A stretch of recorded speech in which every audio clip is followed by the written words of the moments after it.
Devil love ഭാഗം 3. അവളുടെ ശരീരം ചെറുതായി വിറച്ചു. ഹൃദയം നിയന്ത്രണം വിട്ട് മിടിക്കുകയായിരുന്നു. അർജുൻ ഒബ്രോയ്, അവൾ സ്വയം പിറുപിറുത്തു. എൻ്റെ ശനി, നിനക്ക് വട്ടാണോ? ഇന്നലെ മാത്രം കണ്ട ഒരാളാണ്, അതും നീ അയാളുടെ ജീവൻ രക്ഷിച്ച ഒരാൾ മാത്രം. നിന്നെ അയാൾ കണ്ടിട്ട് കൂടി ഉണ്ടാവില്ല. അങ്ങനെ ഒരാളുടെ കൂടെയാണോ നീ സ്വപ്നത്തിൽ റൊമാൻസിക്കാൻ പോയത്? നിന്റെ പോലൊരു സാധാരണ പെൺകുട്ടിക്ക് അയാളെ സ്വപ്നം കാണാൻ എന്തുണ്ട്? സ്വയം പറഞ്ഞുകൊണ്ട് അവൾ തലയിൽ ഒരു കൊട്ട് കൊടുത്തു.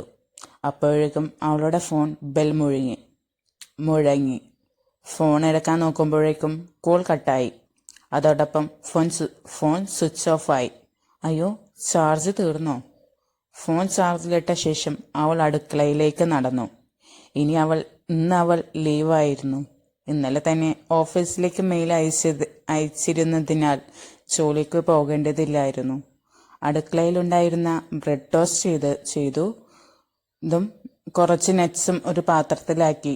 കൂടെ ഒരു ചൂടൻ കോഫിയും തയ്യാറാക്കി. അവയെല്ലാം എടുത്ത് ഹാളിൽ ടിവിയുടെ മുന്നിൽ വന്നിരുന്നു.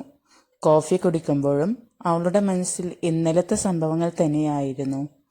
ആരായിരിക്കും അദ്ദേഹത്തെ കൊല്ലാൻ ശ്രമിച്ചത്? പോലീസ് അവരെ പിടിച്ചു കാണുമോ? ചിന്തകൾക്ക് ഒരവസാനമില്ലായിരുന്നു.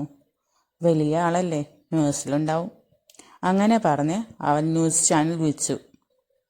ഭാരത വിഷൻ ന്യൂസ്.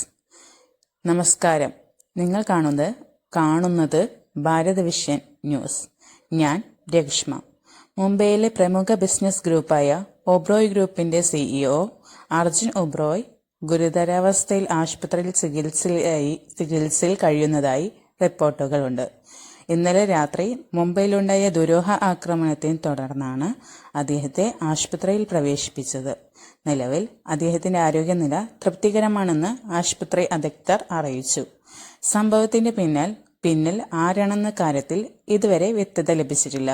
പോലീസ് അന്വേഷണം ആരംഭിച്ചിട്ടുണ്ട്. 15,000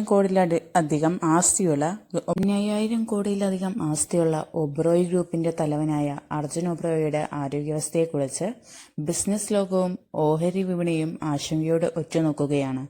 കൂടുതൽ വിവരങ്ങൾ ലഭിക്കുന്ന മുറയ്ക്ക് നിങ്ങളിലേക്ക് എത്തിക്കുന്നതാണ്.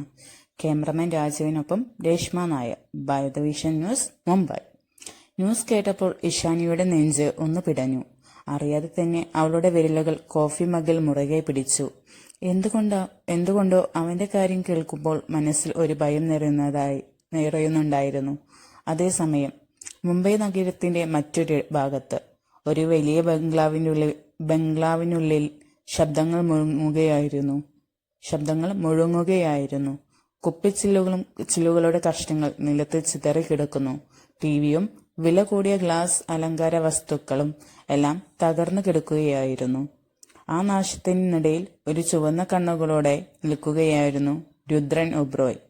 രുദ്ര, എന്താ ഇത്? ഒരുവൻ ഓടിയെത്തി അവനെ പിടിച്ചു നിർത്താൻ ശ്രമിച്ചു.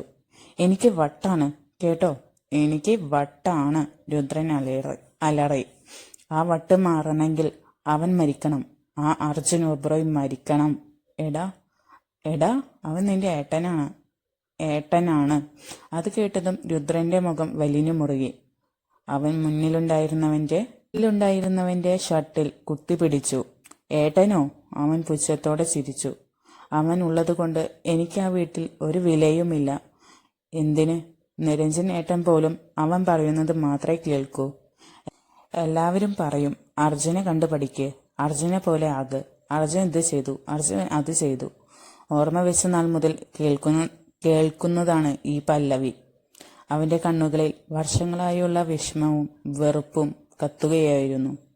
അതുകൊണ്ട് തന്നെയാണ് സിംഗാന ഗ്രൂപ്പിനൊപ്പം നിന്ന് ഞാൻ അവനെ തകർക്കാൻ ശ്രമിച്ചത്. പക്ഷേ അവൻ പല്ല് കടിച്ചു. അവൻ ഇപ്പോഴും ജീവനോടെ ഉണ്ട്. ഹോസ്പിറ്റലിൽ ഡോക്ടറുടെ മുറിയിൽ ഇരിക്കുകയായിരുന്നു നിരഞ്ജൻ. സർ, പേടിക്കാനൊന്നുമില്ല. സാറിന്റെ ശരീരത്തിൽ 3 ബുള്ളറ്റ് ഉണ്ടായിരുന്നു. അത് നീക്കം ചെയ്തു. പിന്നെ തല കാറിന്റെ സ്റ്റിയറിംഗിൽ തട്ടി മുറിഞ്ഞിട്ടുണ്ട്. ബ്ലഡ് ലോസ് ഉണ്ടായിരുന്നു. ആ സമയം ആ കുട്ടിയില്ലേ ഇഷാനി, അവളാണ് ബ്ലഡ് നൽകി. പിന്നെ സാറിനെ ഇപ്പോൾ തന്നെ ICUവിൽ നിന്ന് റൂമിലേക്ക് ഷിഫ്റ്റ് ചെയ്യും, ഡോക്ടർ പറഞ്ഞു. ഓക്കെ ഡോക്ടർ, നിരഞ്ജൻ പറഞ്ഞു പുറത്തേക്ക് പോവാനിറങ്ങി. പിന്നെ ഒന്ന് നിന്നു തിരിഞ്ഞു നോക്കി. പിന്നെ അവനെ നാട്ടുകാർ ഒരു റോഡിൽ നിന്ന് കണ്ട് ഇവിടെ എത്തിച്ചു. തൽക്കാലം ഇഷാനിയുടെ കാര്യം പുറത്ത് ആരും അറിയണ്ട. അത് ചിലപ്പോൾ ആ കുട്ടിയെ ദോഷമായി ബാധിക്കും. ഓക്കെ സാർ, ഡോക്ടർ പറഞ്ഞു. അവൻ ഡോക്ടറെ നോക്കി പുറത്തേക്ക് നടന്നു. ആ സമയം അവൻ്റെ ഫോൺ റിങ് ചെയ്തു. അമ്മ കോളിംഗ്. അവൻ ഫോൺ ഓണാക്കി ചെവിയോട് ചേർത്ത് പിടിച്ചു. ഹലോ അമ്മ. മോനെ, എന്തു പറ്റിയ അജുവിന്? ന്യൂസിലെല്ലാം ഇത് തന്നെയാണ് വാർത്ത, അമ്മ കരഞ്ഞുകൊണ്ട് പറഞ്ഞു. അവൻക്ക് പറയുന്ന പോലെ വലിയ പ്രശ്നമൊന്നുമില്ല. ഞാനുണ്ട് ഇവിടെ. നിങ്ങൾ വൈകുന്നേരമല്ലേ എത്തുള്ളൂ? ഇരുട്ട് മാത്രം, ചുറ്റും ഒന്നും കാണാനില്ല. എങ്ങും നിശബ്ദത. പെട്ടെന്ന് ആ നിശബ്ദതയെ കീറി മുറിച്ച് ഒരു പെൺശബ്ദം അവൻ്റെ കാതുകളിൽ മുഴുങ്ങി. സാർ, കണ്ണു തുറക്കൂ പ്ലീസ് സർ. ആ ശബ്ദത്തിൽ ഭയമുണ്ടായിരുന്നു, വേദനയുണ്ടായിരുന്നു. ആരോ തൻ്റെ ജീവന് വേണ്ടി കരയുന്നത് പോലെ. അവൻ്റെ ഉപബോധ മനസ്സിൽ ഒരു മുഖം തെളിഞ്ഞു. വട്ടമുഖം, കരച്ചിലാൽ നിറഞ്ഞ മാൻമിഴികൾ, മഴയിൽ നനഞ്ഞ മുടിയിഴകൾ, ഭയവും പ്രതീക്ഷയും കലർന്ന ആ കണ്ണുകൾ വീണ്ടും വീണ്ടും അവൻ്റെ മനസ്സിൽ തെളിഞ്ഞു. സർ, കണ്ണു തുറക്കൂ. ആ ശബ്ദം വീണ്ടും അവൻ്റെ കാതുകളിൽ മുഴങ്ങി. അതോടെ അവൻ്റെ വിരലുകൾ ചെറുതായി അനങ്ങി. കണ്ണുകൾ പതിയെ തുറക്കാൻ ശ്രമിച്ചു. അടുത്ത നിമിഷം അവൻ യാഥാർത്ഥ്യത്തിലേക്ക് തിരിച്ചെത്തി. ആശുപത്രി മുറിയുടെ വെളുത്ത വെളിച്ചം അവൻ്റെ കണ്ണുകളിലേക്ക് പതിച്ചു. അവൻ പതിയെ കണ്ണുകൾ തുറന്നു, ചുറ്റും നോക്കി. തുടരും.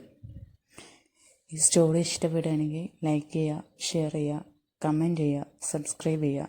നിങ്ങളുടെ അഭിപ്രായങ്ങൾ എന്തായാലും അത് കമൻറ്റ് ചെയ്തൊന്ന് പറയുകയാണെങ്കിൽ എനിക്ക് എഴുതണോ വേണ്ടയോ എന്ന്